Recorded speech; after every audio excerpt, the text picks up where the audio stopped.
Hello, and welcome to another AARP Arizona Happy Hour virtual tour. I am Brenda with the Arizona State Office of AARP. We are the nation's largest nonprofit, nonpartisan organization that is dedicated to empowering people 50 and older to choose how they live as they age. With a nationwide presence, AARP strengthens communities and advocates for what matters most to the more than 100 million Americans 50 plus and their families: health security, financial stability, and personal fulfillment. AARP also produces the nation's largest circulation publications, the AARP Magazine and the AARP Bulletin. During this month, AARP will offer events and enriching experiences close to home and from your home that help you make connections and serve others. While our situations are different, our need for connection is universal. Now more than ever, we know that connecting with family and friends is vital to aging well and living longer and having happier lives. Visit us at aarp.org/AZ for more information. Thank you again for attending, and with that, I will turn things over to Marshall.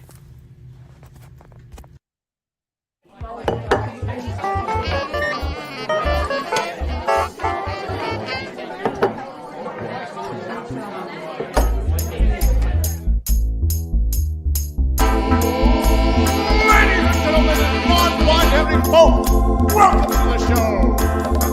Get ready to meet your host for the night, Arizona's very own hip historian himself, Marshall Shore. Well, hello and good evening. I want to welcome you all to Arizona History Happy Hour. Oh my gosh, have we got a great show for you this evening? Just wait. I want to welcome you all on August 17th. Oh, so much was going on. Okay, so, I do want to say thank you all for watching either on YouTube, where you can watch this episode after the fact. Also, you can watch it also on Facebook after the fact as well. And Twitch and Twitter as well, and LinkedIn. We are also on LinkedIn.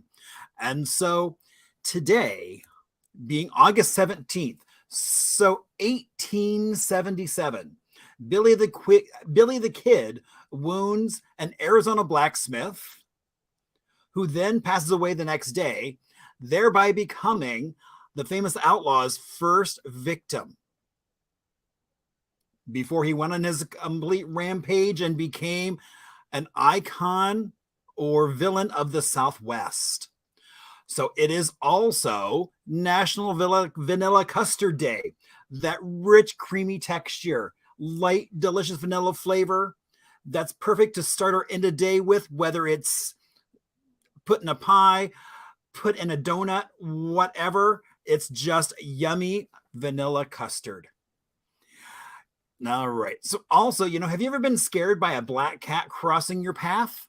Well, today is Black Cat Day. So it's a time where we maybe celebrate, not celebrate. Some cultures view that black cat as bad luck. Some cultures view that cat kind of crossing your path as good luck. So it all depends on your outlook and what it means. Today is also Baby Boomer Recognition Day. And, those are for those folks that were born between 1946 and 1964 in the U.S., which puts them about 59 to about 77 years old. And, this generation, they saw the first manned space mission, the first lunar landing, the Summer of Love, as well as Woodstock back in 1969, where 400,000 people basically held one of the first big music concert events that had become legendary. As well as it only happened to fall on August 15th to 18th. So I'm wondering if that's why they chose August 17th as Boomer Appreciation Day. It is also National Thrift Store Day. Did you know a lot of thrift stores today had special deals? I always forget that until after the fact. And so, oh well. As you can see, I have enough stuff. I probably don't need more stuff in the house. But did you know there's over 25,000 resale shops? And it is projected that this year, that whole idea of resale will be a $53 billion business. So it's huge. Now, it is also National Number 2 Pencil Day. Probably the most popular lead weight of pencil, the density of the pencil. Basically, it kind of falls right in the middle. And so, I think it's probably this time of year because it's end of school and they're taking all those tests. I don't know. Do they still fill in those little bubble dots? I don't know. But I remember using lots of number 2 pencils, well sharpened just for that. And I can see a lot of you have already found the chat. Hello, everybody. So great to see you all. And indeed, David, Black Cat Appreciation Day. So what can you expect from tonight? Well, we've got a little bit of trivia, a little bit of Arizona music, which I'm so excited to talk about. Oh my gosh, I can hardly wait, but I will. All right. It's also Little Arizona, as well as there is indeed a beverage and a super special guest. So if this is your first time watching, you might be wondering, how did I get here? Well, I got here about 23 years ago. I was living and working in Brooklyn at this beautiful Carnegie building, decided to trade all that snow and slush and wind like so many of you, because you don't have to shovel sunshine. So I started working in this great little library in South Phoenix that had this rich oral tradition. And so I first started learning about Arizona through stories, and nothing has changed since then. We promptly moved into this beautiful 1956 ranch. There's what my kitchen looks like today. All those original appliances, all that buttercream yellow tile, right down to the pulls on the handles on the doors and drawers. Now, as soon as I got here, all I kept hearing about how there was no history here. But I knew that wasn't true, because every time I went somewhere, I kept coming across face to face with so many amazing people, places, and stories. Now, I'm also called the hip historian because I get to play with Arizona history like we're going to do tonight. And so I always wanted, so this weekend coming up on Saturday, the Mesa Historical Museum is going to be having their Buckhorn Bath exhibit opening up. And so bright and early at 9 a.m. out in Lehigh, a community in Mesa, they are going to have J. Mark, who wrote the book on the Buckhorn Baths, is going to be talking about it. So, as well as photographs up for almost the next year. So if you don't make it out there this weekend, there's lots of other opportunities to go see that exhibit. We also have coming up on Friday, September 29th at the Alwyn House, we are doing our banned book reading. So we just, Sister Sermon Visage is going to be our MC for that. And we have a great list of readers that is growing. So that's going to be a really fun event. As well as we met earlier this week to talk about the 95th anniversary of the Orpheum and how Arizona Unzipped, an educational burlesque show, will be kind of the celebration. So that's going to be a lot of fun. Now, I see a lot of you have found the chat. Now, also, if you want to throw something out after the show, you can always throw it out through Facebook, Instagram, email, or even via my website, because I love to hear from you all. That's where some of my best stuff comes from. Oh, and tonight, Arizona History Happy Hour, our cocktail by PJ is called the First Friday Refresher. So Chakra brand, peach hibiscus vodka, strawberries, smoked poblano chilies, agave sour, and green chartreuse. Now he gives it to me in a glass, and all I've got to do is make a little shake. And I can pour that in.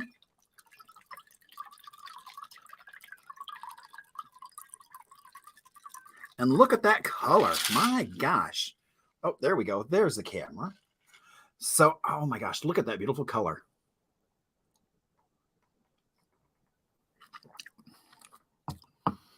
Indeed, another home run, PJ.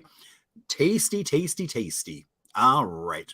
So Little Arizona. So tonight we are going to talk about the little town of Ray, Arizona, which is, I guess, called a ghost town. It doesn't exist any longer, but it was established back in 1909 in Pinal County.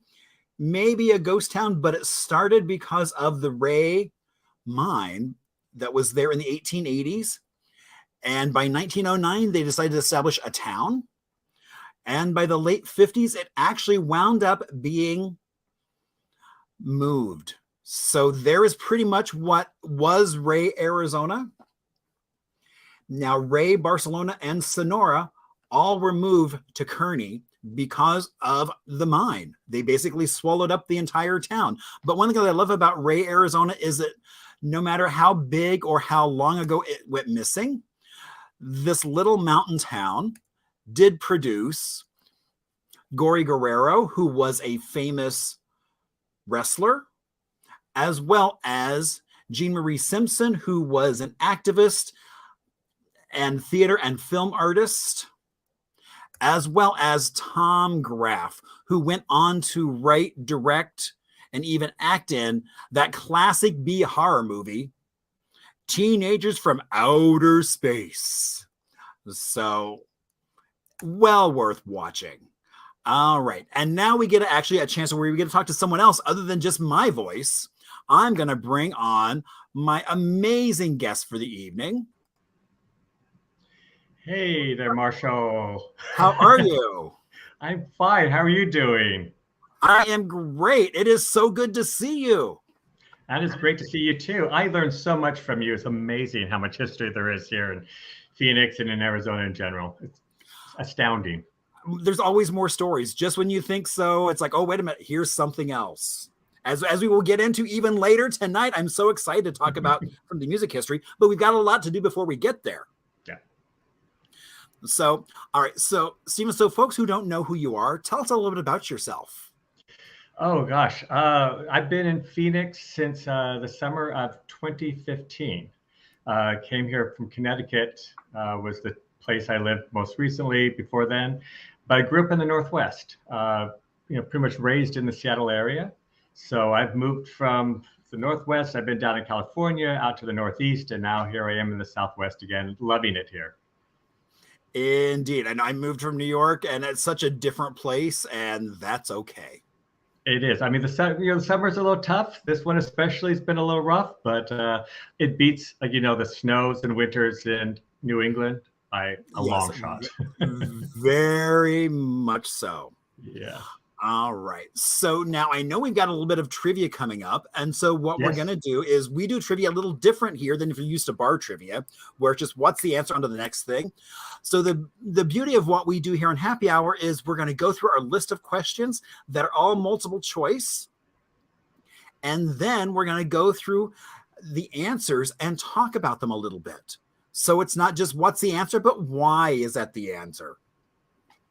And we've got a really fun show for you this evening. I mean, as you know, the arts community is just starting to open up now. I mean, after COVID, I mean, First Friday's coming back to life.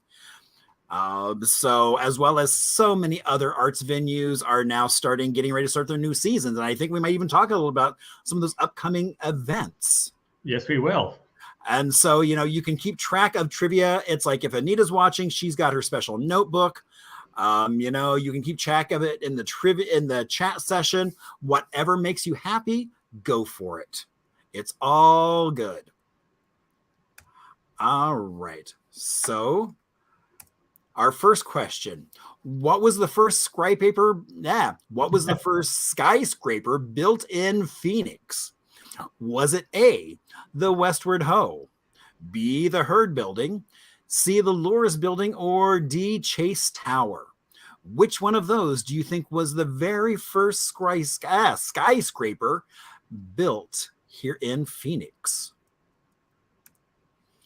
All right. What was the original name of Central Avenue? Was it A, Phoenix Street, B, Main Street, C, Center Street, or D, Middle Avenue? Which one of those do you think was the original name of Central Avenue? All right, question 3. Hayden's Mill opens in the Phoenix Tempe area back in 1874, the same year as A, Lehigh is founded by Mormon settlers. B, Casa Grande's population was a whopping 256. C, the first school was built in Phoenix. Or D, the Arizona State Museum was established in Tucson. All right, so one of those things happened that same year. All right, which one of these events happened back in 1950? A, Durant's Steakhouse opened. B, the New York Giants started spring training right here in Phoenix. C, the Gilbert Airport is opened as a private airport. Or D, Phoenix finishes the desegregation of public schools. So which one of those events do you think happened back in 1950? All right, Regency on Central Building. In what year was it built? Is it A, 1962, B, 1964, C, 1967, or D, 1972? The Regency on Central Building was built in what year? All right, coming down off the halfway point, how did the Indian School Park get its name? A, the Phoenix Indian School operated there. B, an Indian was the Central High's mascot. C, indigenous groups held classes there. Or D, the shape of the park resembles an Indian headdress. So which one of those do you think is how the Indian School got its name? All right, moving on to question 7. How many seasons has the Phoenix Theater Company been in existence? A, 75, B, 80, C, 104, or D, 111? How many seasons has the Phoenix Theater Company been in existence?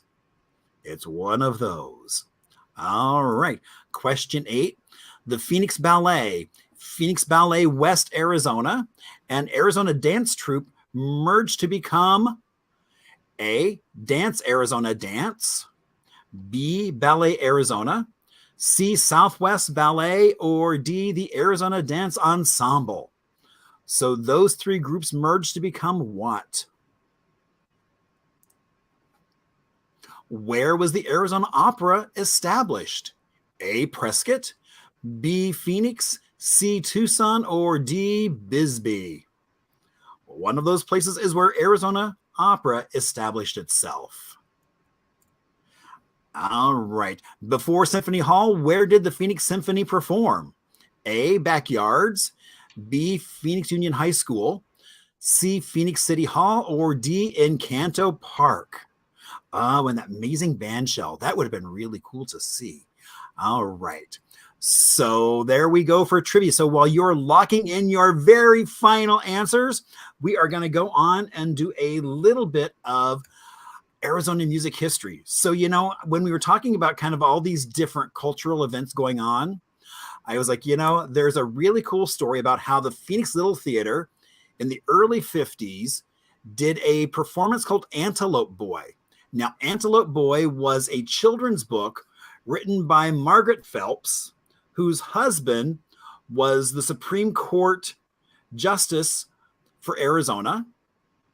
She has written a slew of other children's books as well, all kind of on boys in the desert, boys with dogs, boys with lambs, boys with sheep, boys with colts, you name it, boys with whatever animals. So also the choreography of this show was done by Ruth Sussman, who had a ballet school in Scottsdale, as well as Phoenix, studied under Balanchine, and so did an amazing job of bringing dance to the desert. It was also Edley Natay, the first time a Native American had recorded their music commercially. So they brought in and had a group record it, and that became Canyon Records. So that one production, I mean, Canyon Records is still around today, showcasing indigenous music. since those early days. That's what they became known for. And it was all because of that one production, which I think is really cool. And they have the distinction of being the oldest independent record label still operating on the planet. And it's right here in Phoenix.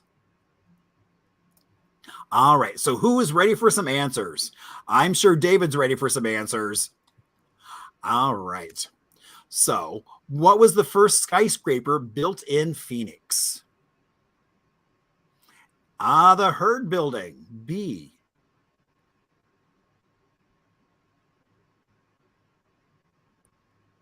And I love the fact that that building is still around. It's now kind of a cohab workspace. As it keeps kind of evolving with the time. When it originally opened up, it had both the Arizona Republican as well as the Phoenix Gazette inside.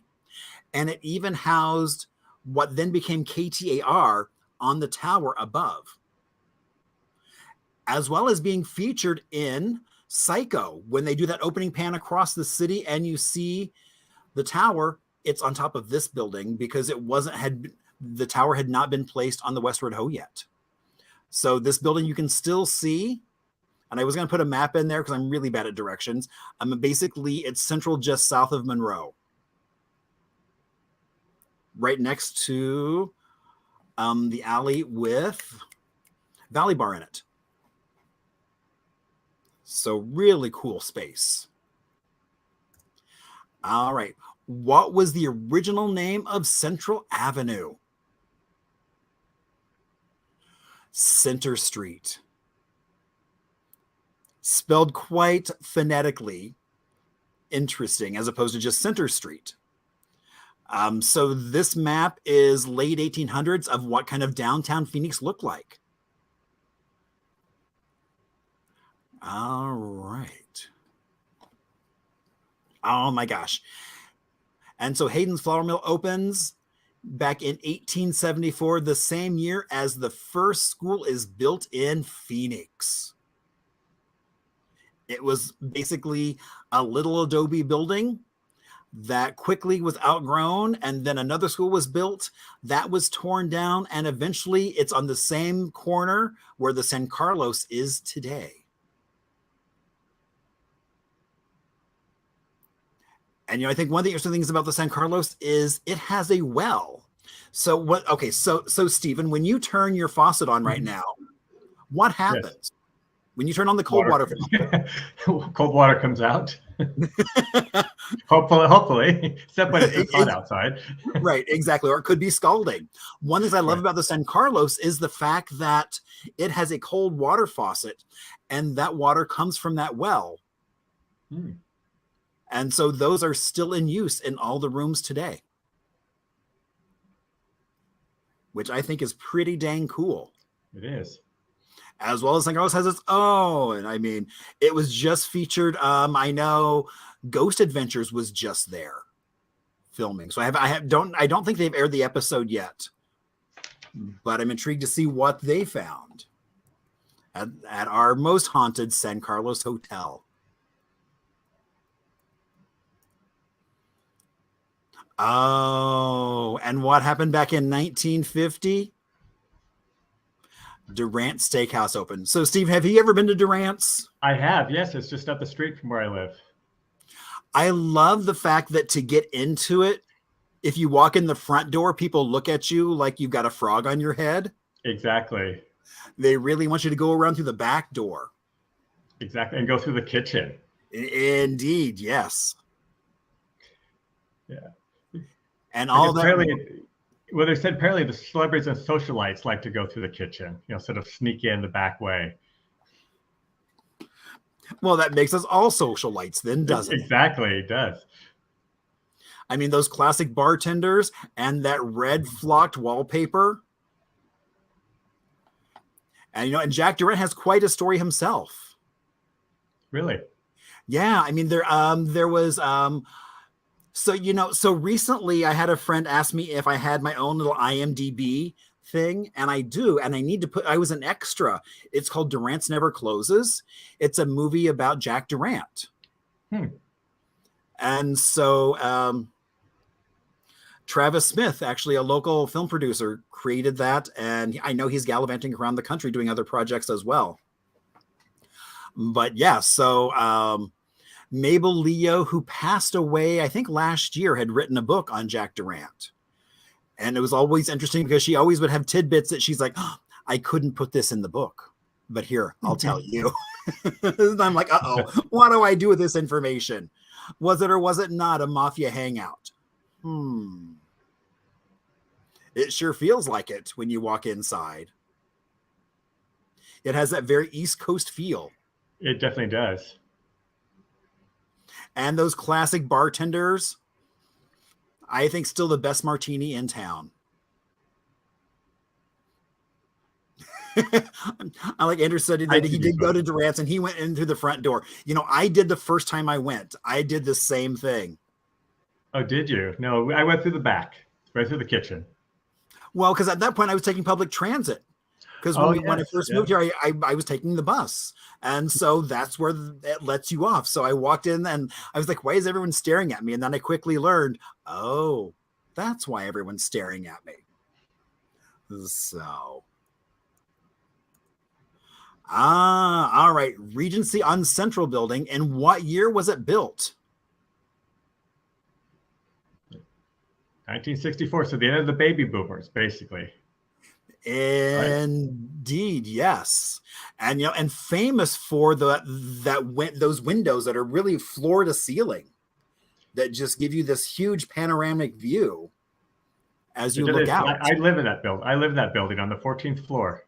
Oh, wow. So you must have an amazing view. Oh, it's a beautiful view, facing north and south. So I remember being there visiting a friend when a storm rolled in. Those are amazing to watch. All around the valley, watch the cells pop up around you and the different storms. And then the sunset behind this, you know, a rainstorm is stunning. Yeah, it was just beautiful to see all that unfold and know that we didn't have to breathe or be a part of any of the Michigas that was flying around because of the storm. We were nice and protected. Exactly. With martinis in hand.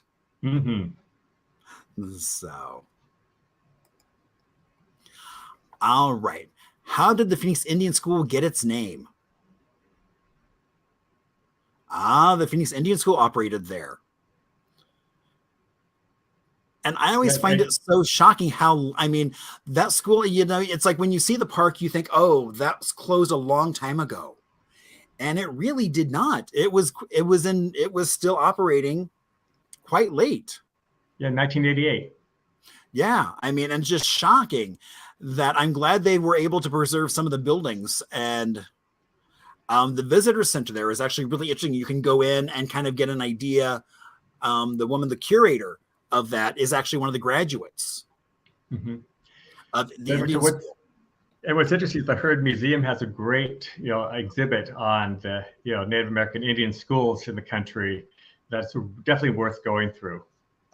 Very much so. And I love the fact that you can go to the Heard and get kind of the global perspective of Indian schools and then go to Indian school and get that micro version of what was going on here at the time. As well as a number of musicians came out of here as well. So, I mean, it was interesting because I know when I was talking to them, because we actually had the curator on as a guest at one point, and she was about one of the consequences of them bringing all these people together was it created a stronger indigenous community because these tribes that didn't know each other or would have been fighting each other, they suddenly had to coexist. And so when they went home, they still had that communication. And so they were still able to talk to each other about what was going on and how to overcome issues or how were they dealing with things. So, and I'm thrilled that they were able to save as much of it as they could and have lots of festivals there.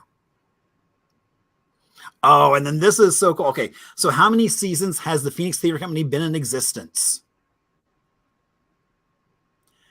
And that's 104. Yeah, the 23-24 seasons, their 104th season. Wow, that's a long time. Yeah, so it's the longest, I think, performing arts venue in the state of Arizona. I would believe that. And I mean, and they've got really nice theater. They've got a nice theater now right next to the art museum. Correct. Yes. I mean, they started out, just in like backyards, just various places performing. And then the Hurd family gave them their old coach house to use. And so the little theater was basically performed in a coach house until they built the new, theater that they currently have, which they're now going to start a huge expansion project starting this year. Oh, I didn't realize that. Yeah, they're turning one of their, I think it's their Hormel Theater into a large main stage, 500-seat theater. So they'll be able to do larger productions. They'll have a larger proscenium, so they can do fly screens. It's going to be quite an amazing project, and they'll be able to do bigger productions going forward. Wow, that's really cool. So when does their season start up? It starts up with Lady Day, starting up, I believe, in the beginning of September. I think September 4th is their oh my gosh, that's coming right up show. around the corner. Yeah, Lady Day, yeah. Very cool. All right, so these 3 different dance groups merged to create what? Yes, it's Ballet, Arizona. Indeed. So I think was Ballet West, was out of Tucson. I know one of them was out of Tucson, and so it was that's part of the reason why I think it became Arizona, was because it was exactly, they're all struggling at one point. These 3 basically merged to become a stronger unit, and they now have their own dance school as well.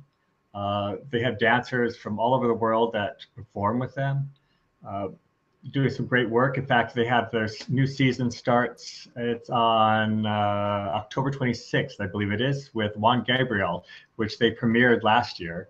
It's one of the biggest best-selling productions they had done, aside from the Nutcracker. Beautiful music from the famous Mexican performer Juan Gabriel. So little vignettes, costumes that were initially made here, but sent down to Mexico, and actually had all the decoration added onto by the various artisans in different parts of Mexico. So it's a beautiful production. Wow, that's really cool. Now, when is that production opening? It opens October 26th, and it goes through the 29th, and it'll be at Symphony Hall. Very cool. And where was the Arizona Opera established? Yeah, that was in Tucson, although the main offices now are here in Phoenix, but they perform both at Tucson and in Phoenix. Indeed. And I love the fact that they do a variety. They do traditional operas that you might know, but then they also typically do like one a season that is a little bit more modern. Correct. Yes, what they call the Red Series, which usually performs at the Herberger. And this season, for the season opener, they're doing a world premiere of Frankenstein, which is opening on Friday the 13th in October through the 15th. So 4 performances. It's going to be a phenomenal performance. Wow. And and they do such a great job with just the sets, the music, the costumes. Oh my gosh, that's going to be such an amazing performance to see on Friday the 13th. Exactly. It's perfect for that time of year.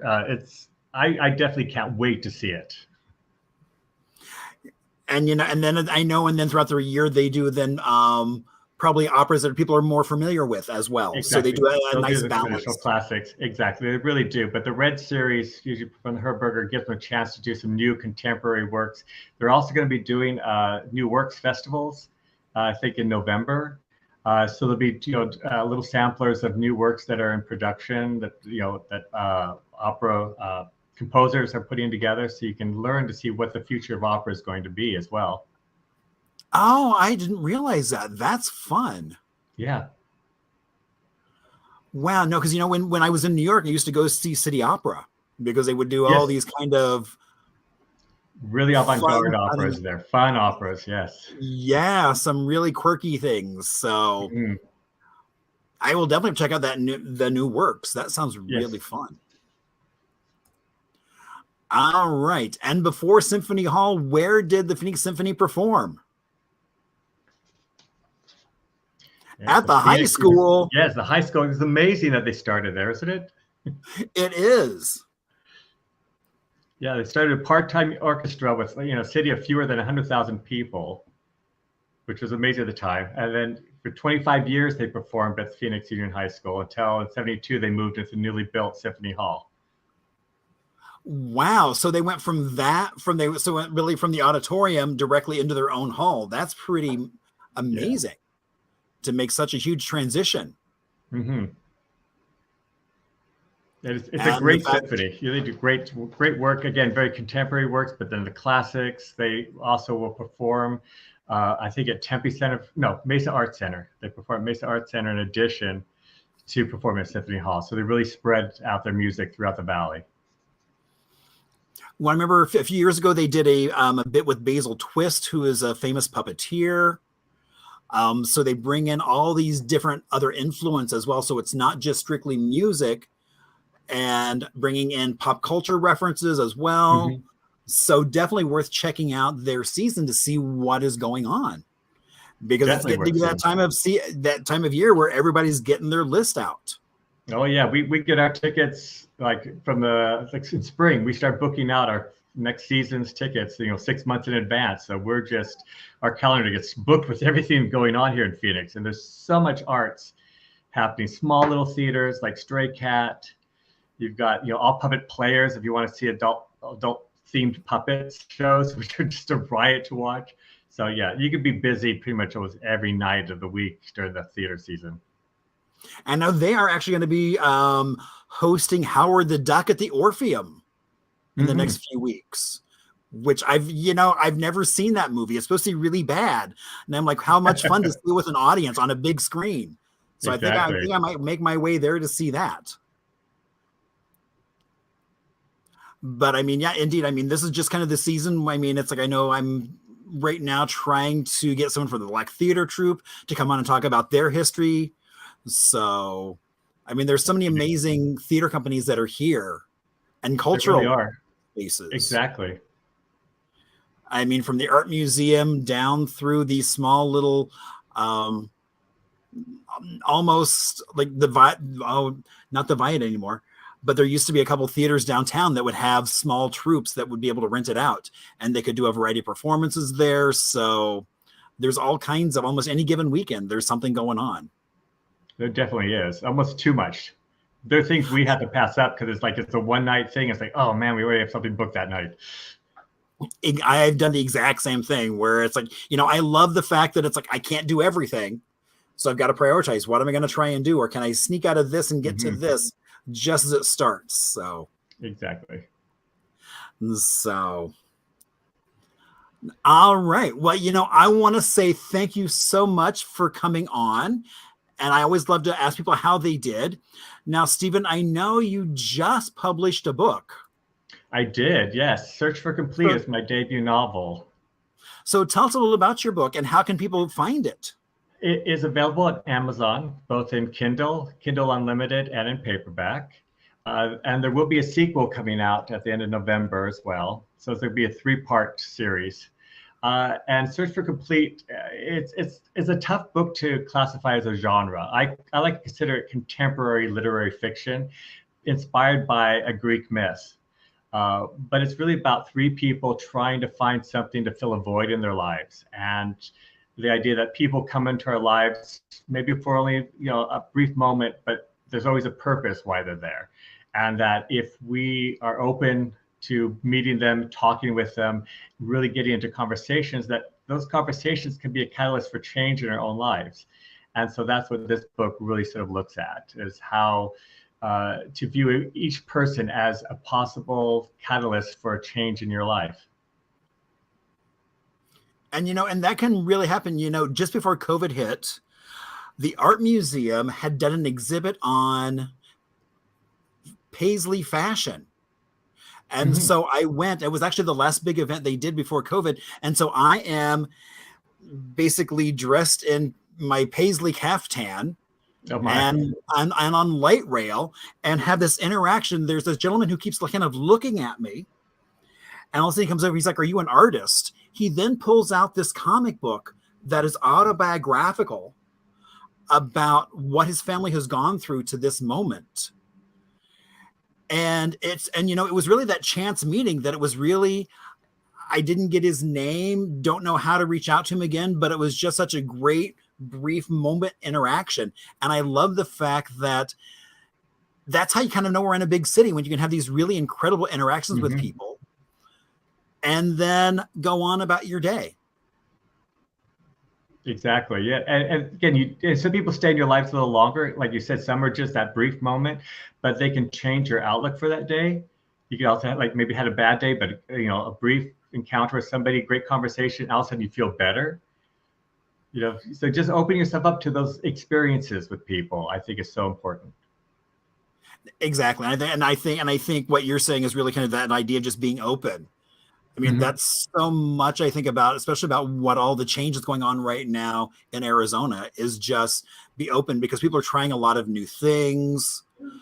I mean, you've got like wonder spaces. So there's all kinds of things that are a little bit of everything for everybody to just go and explore and trying something new.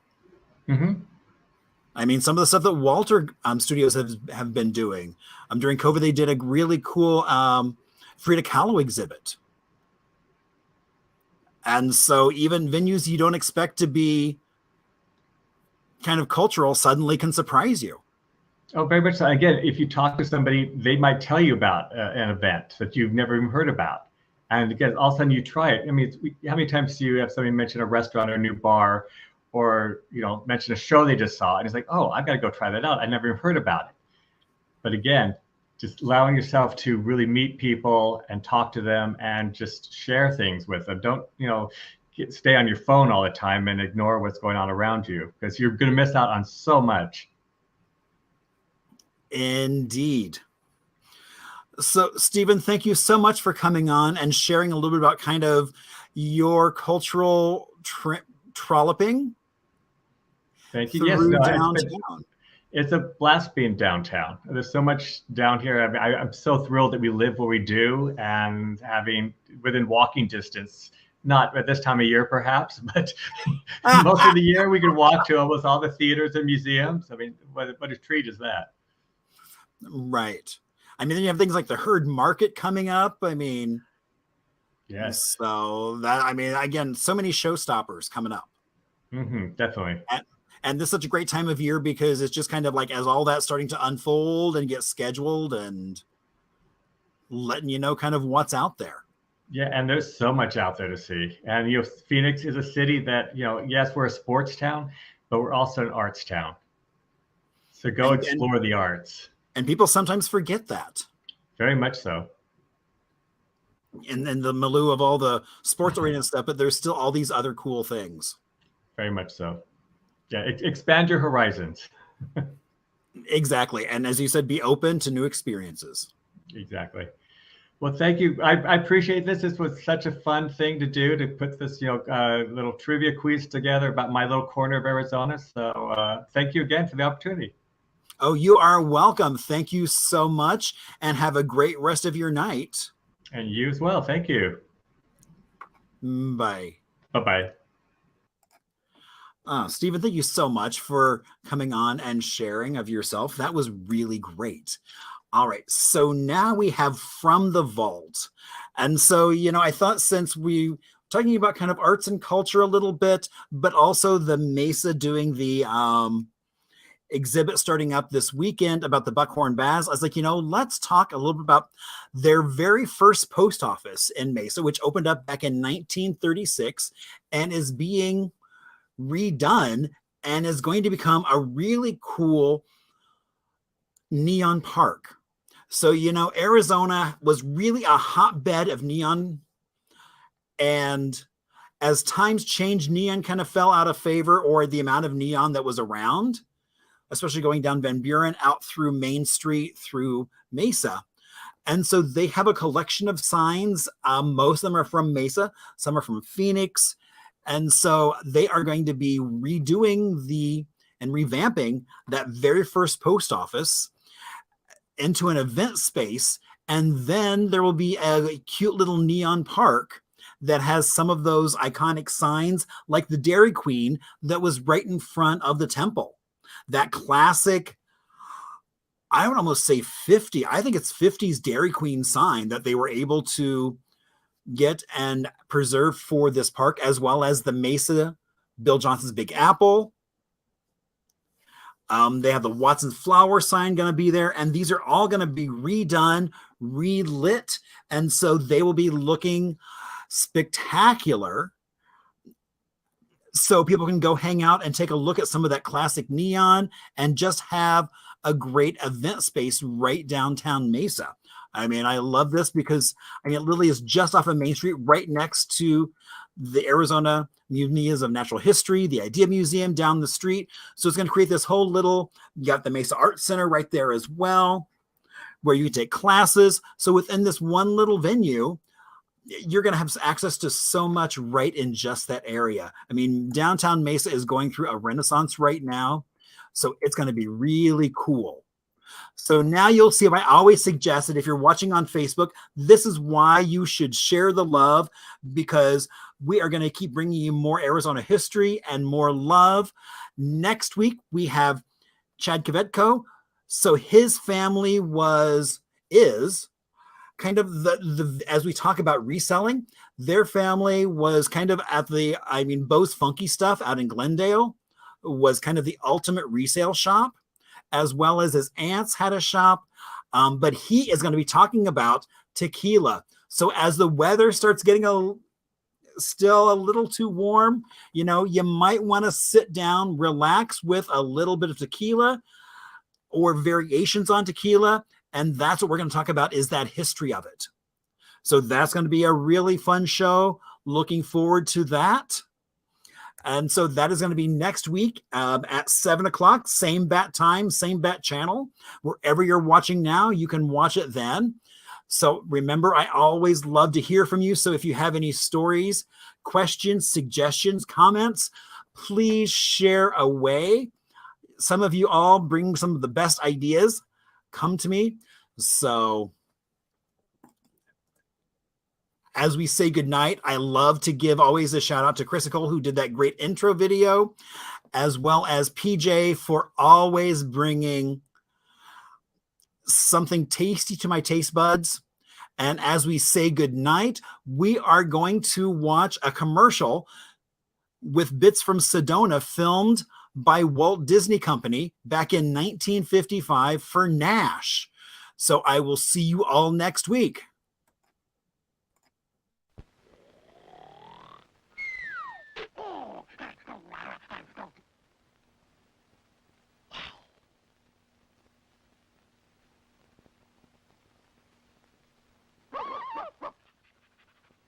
Pluto, the 55 Nash sure is a beauty.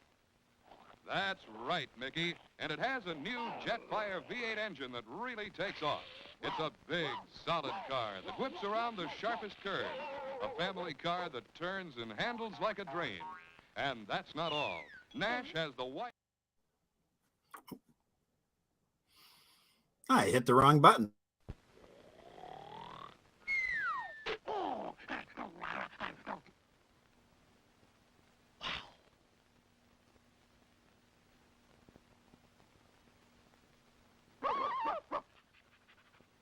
Pluto, the 55 Nash sure is a beauty. That's right, Mickey. And it has a new Jetfire V8 engine that really takes off. It's a big, solid car that whips around the sharpest curves. A family car that turns and handles like a dream. And that's not all. Nash has the widest wraparound windshield of all. Come on, Pluto, old boy. We're going to see the 1955 Nash. Yes, for 55, come with Nash into a new motoring age. Thrill to brand new power. A new 208 horsepower Ambassador Jetfire V8 engine to give you get-up-and-go performance that commands the American road. There's a new Scenoramic wraparound windshield, widest of any car. And for 55, Nash gives you completely new handling ease. Even on sharpest curves, you'll cling to the road like a streamlined train. Huge Nash deep coil springs, inclined at an angle, work like sea legs to give you greater stability on curves. Ever see a big family car maneuver like this? A big car that could turn like this? Yes, for a totally new driving experience, thrill test the new Nash Ambassador and Statesman at your Nash dealers tomorrow. Another reason why American Motors means more for Americans.